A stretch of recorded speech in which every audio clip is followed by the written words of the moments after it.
All right, greetings everybody, and welcome to week number 13. That is right, week number 13 of your 73, no, of your 9489 class, which is your cultural heritage class. As always, I'm your professor, Dr. J.S.K. Austin, and what we are going to do today is a quick state of the course update, and then I'm just going to say a few things about Confederate commemoration and some of the things that are kind of tied to that. I'm probably not going to ramble as much as I usually do. Usually this is like a 30-minute check-in video because I have a lot to say about the topic, but quite frankly, the way Cassie did things last week, I think that takes a lot of thunder out of what I would normally be doing in this check-in video. So it's probably going to be a little quicker than that this time around. And of course, you can speed it up. So let's go ahead and dive in. All right. So first things first, what do we have left on the horizon? Um, let's click out of a lot of this stuff here. All right, so you do have your Women in Commemoration and Other Elements of Cultural Heritage module this week. I'll just say that the reason for that, again, is because, a lot of cultural heritage workers are women, and yet a lot of the cultural heritage commemoration is dedicated to men and that sort of thing. And so I would say that there is well, definitely there's underrepresentation of commemoration of women. It's underdone. I don't know a better word to say. There's probably a better word to say. I'm sorry. I just got off my night job and I'm a little tired. But yeah. We don't do enough to commemorate women. We don't do enough to honor the legacy of women. We don't do enough to research the place of women throughout history and that sort of thing.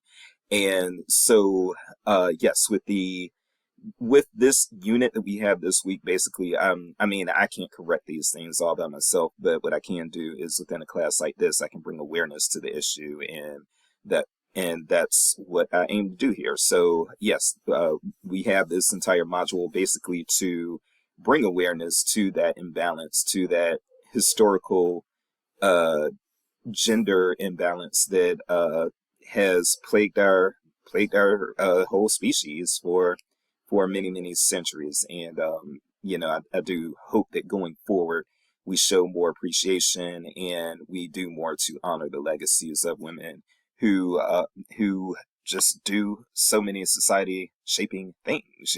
That's there's really no need to put it more elegantly than that. We just need to do better. It's just that simple. um as far as what else is on the horizon, as far as what's due, you pretty much, if you did a heritage project of some sort, then you need to provide your documentation and whatnot by May the 10th. Or you can, unless you've worked out with me that you can turn it in a little later than that. But otherwise, yeah, turn that in on May the 10th at the latest. And then also, if you are going to write a paper, turn your paper in by May 10th. But really, all you have left now are the paper and these final 3 discussion board prompts. So we are pretty much at the end. I've enjoyed this spring with you all, and thank you for just being a good class and everything. Really enjoyed you guys, and it's sad to see it come to an end, but all things do have to come to an end. But I'm also very impressed by the performance that you all have put out so far. Well, and we're almost at the end, so when I say so far, what you all have done throughout the semester. And I do also want to say that, yes, I'll be getting to your 4 heritages papers when I can. Right now, I'm grading things within the reference class, specifically their LibGuides. If you had me for 7314, or no matter who you have for 7314, you had to do the LibGuide assignment. I'm in the midst of grading those right now, but I should be done grading them by Monday, and then I'll turn my attention to the 4 heritages papers. Okay, so yeah, that's what's on the horizon. That's what's going on with me. And yeah, you're at the home stretch. For those of you who are graduating, congratulations. I don't think that anybody who's in their final semester, I think I know pretty much who's in their final semester here, and none of you all are in danger of failing the course. So congratulations in advance, and good luck with all that you do. I know that you all are going to be successful. Okay. All right, that's pretty much it for the state of the course update. There's not really anything else to talk about there, so I am at this point going to talk about Confederate commemoration a little bit. All right, so you all heard from Cassie last week, and I didn't really I'm going to turn this a little bit just so that glare in the back isn't too bad. You all heard from Cassie last week, and you heard her perspective, and so you heard a little bit of my perspective as well when it comes to Confederate commemoration, but I want to kind of dive deeper into that. I know that the module was last week, but I think that actually was perfect timing to hear from Cassie. And so now I'm going to follow up and just kind of give my views on Confederate commemoration and also naming things after people who owned slaves and that sort of thing.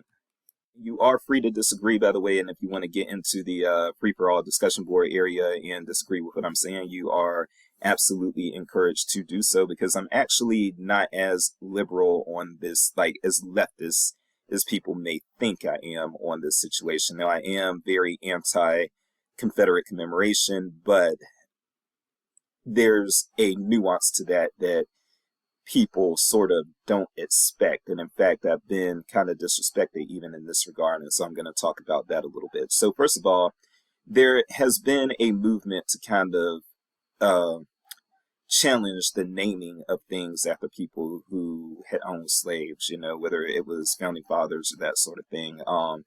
People have thrown the legacies of Thomas Jefferson and George Washington and others into question based on the fact that they were slave owners and slaveholders and whatnot. And certainly I, as a black man, I don't appreciate, of course, that they were slave owners and slaveholders. I, of course, have very strong feelings against chattel slavery, and you know, my my ancestors were enslaved in this country because of their race. That was the reason why they were enslaved. They were seen as subhuman. They were seen as property. They were seen as objects. They were beaten, brutalized, raped, all those things. So I'm not shying away from that at all. And I don't want anybody to think that I'm doing some kind of step and fetch right now. That's not what this is about at all. You're not going to see me tap dancing.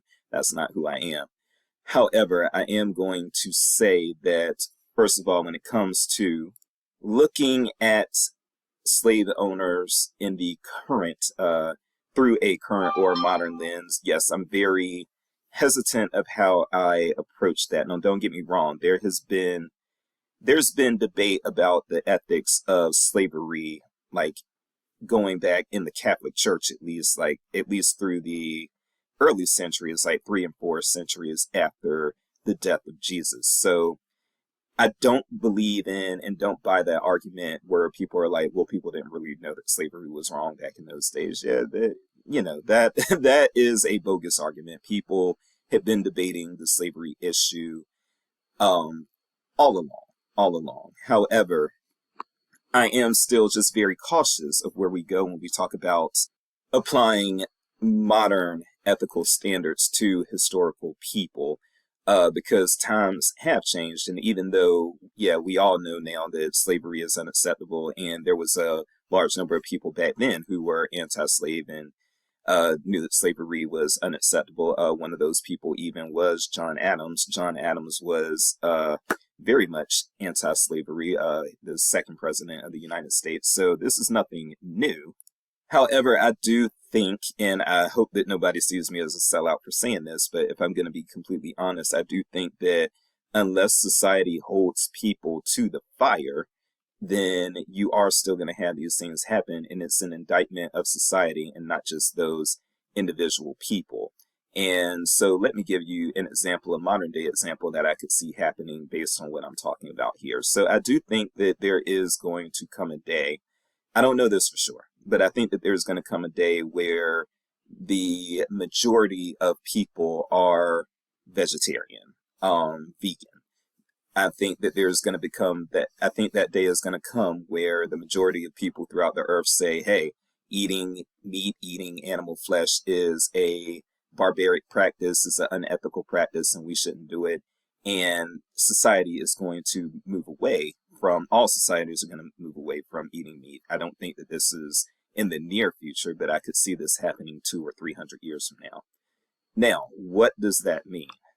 Well, I myself, I will admit that even though I can't defend it ethically, and I can't defend it ethically, but I am an omnivore because I choose to be an omnivore. So, I've actually got my Carolina pork, my Carolina pulled pork shirt on right now, and that's one of my favorite dishes is Carolina pulled pork. I love Carolina barbecue. But you know, I love chicken and fish and beef. I love the whole gambit of things. I love my veggies and that sort of thing too. I love fruit, but yeah, I am a meat eater. And so, what if there is a hypothetical future, right? Wherein, okay, they decide that eating meat is a barbaric practice, and therefore anybody who ate meat back in the day, that was a bad person. Well, even now, I would say that even now, those of us who are omnivores, we would have a hard time defending being omnivores to, um, if we were called on the carpet for it by people who were vegan and they had an ethical discussion with us about it, a debate about it with us. I think that we would have a hard time justifying our practice. However, we're still probably going to continue eating meat, and that's the thing. Until society holds us to the fire, and until society as a whole says we're no longer going to do this, then I still think that there has to at least be some consideration for the mindset of people who decided that, yeah, they were going to go ahead and violate what was ethically not defendable because society still was not holding people to the fire. And that is the case with slavery at that time, specifically in the South. When you're talking about people like George Washington, James Madison, Thomas Jefferson, people who were slave holders, yeah, those people had not been. Sorry, I got an important text and then I lost my train of thought. But yes, so basically what I'm going to say there is, yes, I don't appreciate that these people own slaves, but until society holds everybody accountable, until society all comes together and says we're not going to do this anymore and holds everybody accountable, I think that there needs to be some questioning, some consideration, because there's a peer pressure element, I think, in complying with ethics. I'll be completely honest with you there. And that kind of sucks, but I think it just is what it is. I think that people are going to do things that fall short of ethical perfection as long as the peer pressure isn't there and we're all just not having the buy-in. Because, and I'll admit there's some unethical things that I want to do, and the only reason I don't do them is because society says that they are not acceptable. That again, that probably makes me sound like a shitty person, but it just is what it is. I won't say exactly who, but there are people that I just don't like who are in my life, and I wish that I could punch these men. I really do. I wish that I could just walk up to them and just BAP! You know what I'm saying? But I cannot do that. These guys, they get to, every last one of them, they get to enjoy life without getting punched in the nose by Dr. Jace, because it is unethical for me to just punch somebody in the face just because I don't like them. However, if society said, oh, if you don't like somebody, just punch them in the face, I would probably do it. So, So yes, as much as it does kind of bite in some ways, it kind of stings for me to have to say this. But yeah, I do kind of look at people like Thomas Jefferson and George Washington. And George Washington and Thomas Jefferson are, society records some pretty nasty things about them. Let's keep it real. Thomas Jefferson was a rapist. People will bend over backwards to say, no, he didn't rape Sally Hemings. Yeah, of course he did.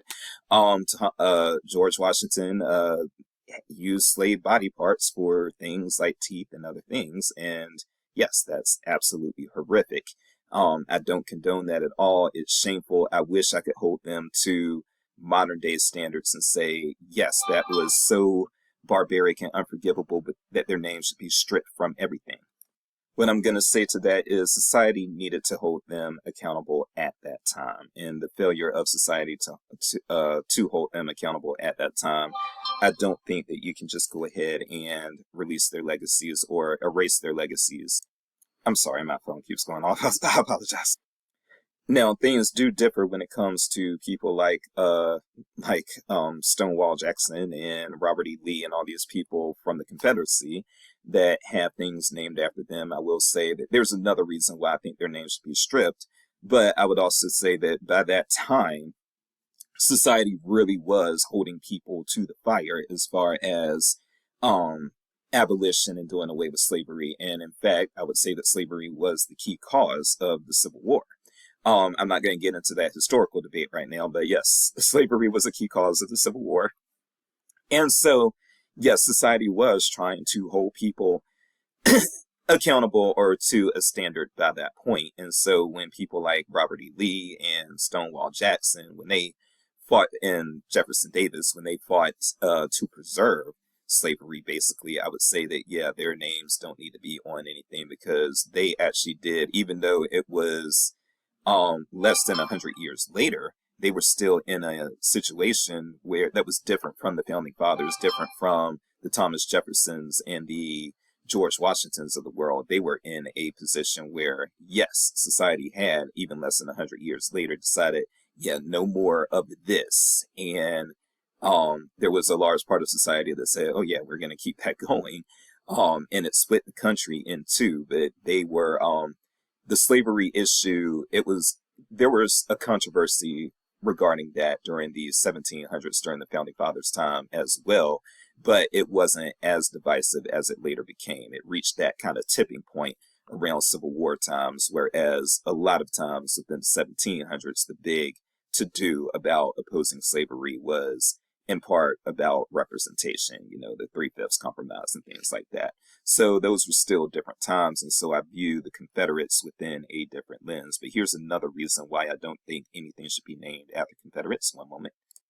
All right, no, the second reason that I actually think that there should be no commemoration, no taxpayer-funded commemoration for Confederate stuff, Confederate people, is because, quite frankly, they made war against the United States of America. That is just, as far as I'm concerned, they were an insurrection. That's something that Cassie and I have gone back and forth on several times, and she has her views, but I definitely have my views, and she's not changing my views. I do see the Confederacy as an insurrection. I see it as a betrayal, treacherous. I think that there's a bit of now, don't ask me to get into pulling up who said what historically, but it's kind of a false argument when people say that it was unknown whether or not states really had the right to withdraw from the Union at that time. Those discussions were being had by people like Alexander Hamilton and that sort of thing much, much earlier than the Confederate insurgency actually happened. But again, don't ask me to start quoting people. I just know that I have read it before. I guess this is kind of a trust me dude sort of thing going on. But I believe Alexander Hamilton was one of those people who weighed in on whether or not states could actually leave the Union. And as far as I'm concerned, yes, when those states left the Union, they betrayed the United States of America. I feel that Confederate soldiers made war against and killed American soldiers, people who were fighting on behalf of the United States of America. And no, I don't believe that taxpayer money should commemorate those who made war against the government that we're paying taxes to. I just don't think that that should happen. So anything that does honor these Confederates, that anything that's named after them, yes, I do believe those things should be renamed because we are honoring those who made war against our own country. And no, I don't think that we should be doing that. And that stuff is very common where I'm from in Virginia, in the Carolinas. That's where I was living all my life before I moved here to Missouri at 35. So, there was, when I was living in Richmond, Virginia as a teenager, there was a Jefferson Davis Highway that was right, right near. I used to have to travel on it all the time. Jeff Davis Highway. It was a thing. There were Robert E. Lee high schools. There was a Stonewall Jackson Middle School, I believe, that was in inner city Richmond, that was mostly attended by Black students. This should not be. It just should not be. And if I'm not mistaken, Stonewall Jackson Middle School, or it might have been an elementary school, but one of the two, but I remember that was renamed. And I think that, again, all of these schools that were named after Confederates, they do need to be renamed. All these streets that were named after Confederates need to be renamed. We should not be honoring that the legacy of those who made war against our country. Now, I will also say that their legacy, the legacy should not be completely erased, but I believe it needs to be contextualized in museums. I'm okay with there being Confederate museums, and there are Confederate museums. There are Civil War museums that have specific Confederate exhibits and that sort of thing as well. And I think that stuff is all museum material at this point. It should not be in the public square without context. We should not have I was actually living in South Carolina, living in Columbia, South Carolina, when they took the Confederate flag down from the State House. And yes, that's that was a big deal. That was a big moment. And no, the Confederate flag, the Confederate battle flag, should not be waving on top of any state house in this country. That should not be happening. And especially without context, you're basically just putting it out there and letting people draw their own conclusions. And yes, the conclusion that people draw is that this is a place where white supremacy is acceptable, because without context, that's what that is. That flag is a symbol of white supremacy. Okay. And so, yes, when you actually move that stuff to the museums, then you can place context around it. Then it's, and people have to go to see it. People have to go out of their way to observe it, find it, learn about it, and that sort of thing. Is not something that's just in people's view as people are going about their daily routines. And it should not be that way. Those things should just not be out there like that. So yes, all of that to say that the issue that I have with the Confederacy, it goes much deeper than just slavery, but of course slavery is a big component of it. Now I'm going to gripe about a couple of things, and then I'm going to end this video. Two things that I want to gripe about. First of all is the first one is that people, that's my daughter. I will be right back. Okay, I can't even remember where I left off. Sorry about the choppiness of this check-in video. It's my birthday. My daughter's calling me all sorts of things. So yeah, I know that I spoke about the slavery issue and the commemoration issue with this. Oh yes, okay, my two gripes. Okay, so what I wanted to say as far as my gripes is that, first of all, there are things that I notice within having these discussions about Confederate commemoration with other people, and specifically with white people, if I'm just going to put it on out there. One of the things is that when it comes to white liberals, and I've had this, I'm going to share one anecdote, but I've had several things like this happen to me in my lifetime, and I really don't like it. So when white people are talking to other white people about this issue, they allow the issue to be complex, okay? And I'm going to share an anecdote. And this person was a liberal, but he was also a white liberal, but he was also somebody that believed in some degree of Confederate commemoration and that sort of thing. In fact, I'm going to call him out. I'm going to call his name out because he's a public figure anyway. He's former North Carolina state senator, not federal senator, but in the North Carolina State Senate.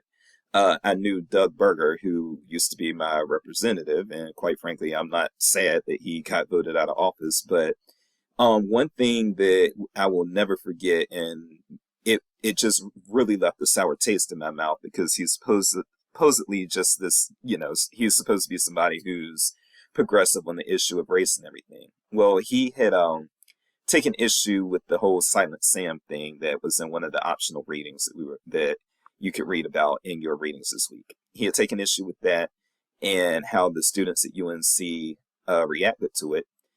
And I told him something and did not mention slavery at all. I laid out my case for why there shouldn't be the Confederate commemoration paid for by the tax dollars and everything. I said nothing about slavery. I said everything that I said had to do with Confederate soldiers attacking American soldiers, and we shouldn't be commemorating that with our tax money. And even though I didn't mention slavery, whereas he was willing to have a degree of sophistication with talking about this issue with the other white people, because this was on Facebook, and he was interacting with other white people mostly, but I chimed in. And he clearly responded to my skin color instead of responding to my comment. I said nothing about slavery, and yet when I laid out my case about tax dollars and that sort of thing, he responds to me with, well, there are slave owners on your money, so if you don't want your money because it has slave owners, send me all your dollars. And then these other white people were in his comments, ha ha ha ha ha, and putting out the laugh reaction and everything. And then I pointed out to his fat ass that no, I said nothing about slavery. You responded to my skin color, not what I actually said.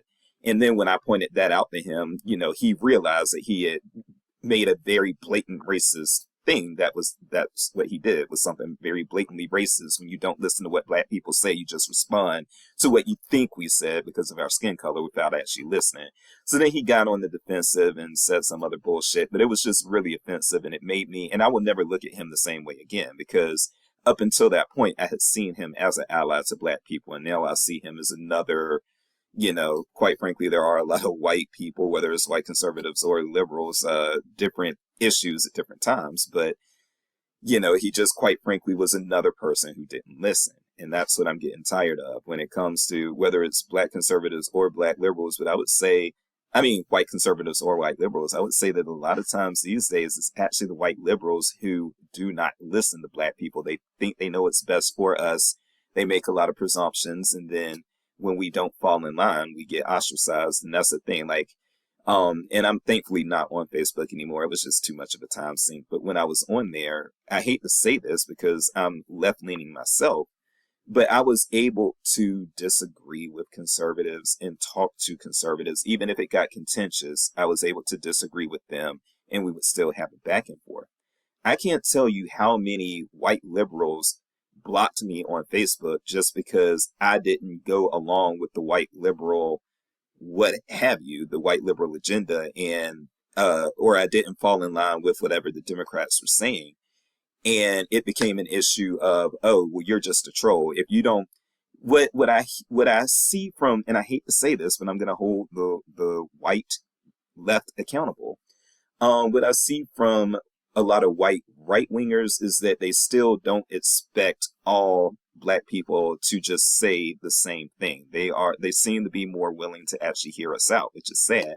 And with a lot of white people who are left leaning, if we don't toe a pro-democratic line that they want us to toe, then, we're just disregarded, seen as trolls. And, basically that shows the stronghold that I hate to say the Democratic Party has on black people currently is, they are so comfortable with the stronghold that they have on the black vote that they don't even listen to us, and they will disregard us as trolls if we don't say what they want to hear. And that, I think, is going to catch up with the Democratic Party. We have already seen where Trump actually did better with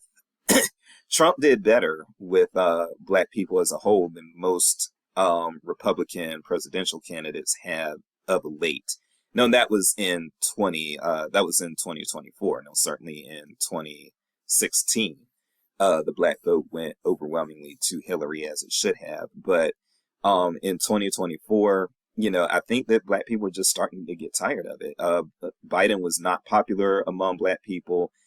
James Clyburn, pretty much within the Congressional Black Caucus, he kind of forced Joe Biden on black people. But Joe Biden was a known segregationist, and there were a lot of people who didn't forget that just because he later renounced it, and I will give him that. I will give that Joe Biden renounced the segregationism, and he also, of course, served as the vice president under the first black president. But there were still a lot of black people that just did not like Joe Biden, and Joe Biden kind of got forced on us. And, our concerns about him were disregarded. And some of the concerns that we had about Joe Biden did turn out to be true. He really wasn't that bad of a president.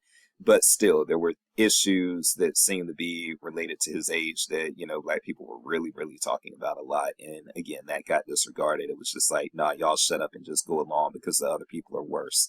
And that's the thing. It's like, there are a lot of white liberals basically just telling black people to shut up. Shut up because the white conservatives are worse. And that only lasts, that's working right now, but that only works as long as the white conservatives actually are worse. And that's something that I want to warn white liberals about. Anyway, last piece, this always turns out to be a quick, long check-in video. So I hope you sped it up, but I was also getting really distracted. Again, it's my birthday, people are calling, that sort of thing. The other thing that I want to just talk about really quick is remember black people's humanity. And I'm going to say an example of this when it comes to Confederate commemoration. And this actually is something that I take issue with on the side when it comes to white conservatives. I've never had a white liberal do this to me. It's only been white conservatives who were defending the Confederacy. But one thing that really shows that there's a disrespect for our humanity is this. And I have seen this countless times. This isn't just some one incident that I'm talking about right now. I've seen it hundreds of times over the course of decades. So one thing that a lot of these white conservatives who defend Confederate commemoration like to do is they like to say to black people, why are you offended? You don't know anybody who was a slave. And this is dehumanizing for one very key reason. There are other reasons that can be brought up, but there's one very obvious reason that I'm just like, can y'all not see what you're saying? These people who get all in their feelings about Confederate commemoration and want Confederate commemoration everywhere and will say to black people, you don't know anybody who was a slave. These people don't seem to think about the fact that they don't know anybody who was a Confederate soldier. And that should be so obvious that should never, if you really respected the humanity of black people, then it should never come to your mind to defend the the commemorating of Confederate soldiers that you never knew by saying that black people didn't actually know any slaves. Okay, what is the difference? Why doesn't it should automatically come to you before you even open your mouth and say that? You should be able to say to yourself, yeah, it's true that these black people don't know anybody who was ever a slave, but I also don't know anybody who was ever a Confederate soldier, so maybe I just shouldn't even bring that point up. But I think that that's where the dehumanization comes from. You know, they do see these actual Confederate soldiers as people that existed, their ancestors, or their, even if they weren't their ancestors, people who helped shape their community or whatever, their past, their legacy, their heritage, blah, blah, blah. But they see a humanization within those people to where even if they didn't know them, they feel that they deserve some respect. And they dehumanize these slaves by saying, well, you didn't know anybody who was a slave. And they're able to discount that. They're just thinking to themselves, well, these slaves, they weren't actually human. They were in the abstract. And so, yeah, these black people didn't actually know these slaves that they're descended from. So why do they care?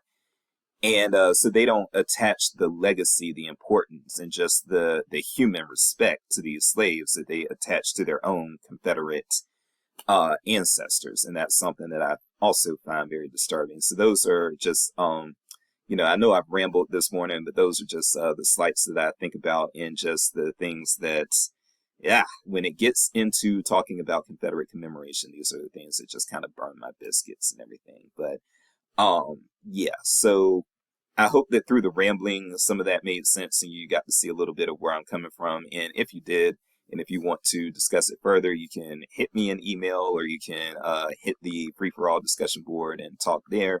I would love to read your thoughts, and I do read them. I saw where Alex, I'm gonna respond to you when I can, but I saw Alex where you talked a little bit about your surname legacy, and I appreciate you doing that. So yes, very much enjoying the class. I hope that made sense, even though my thoughts are all over the place this morning.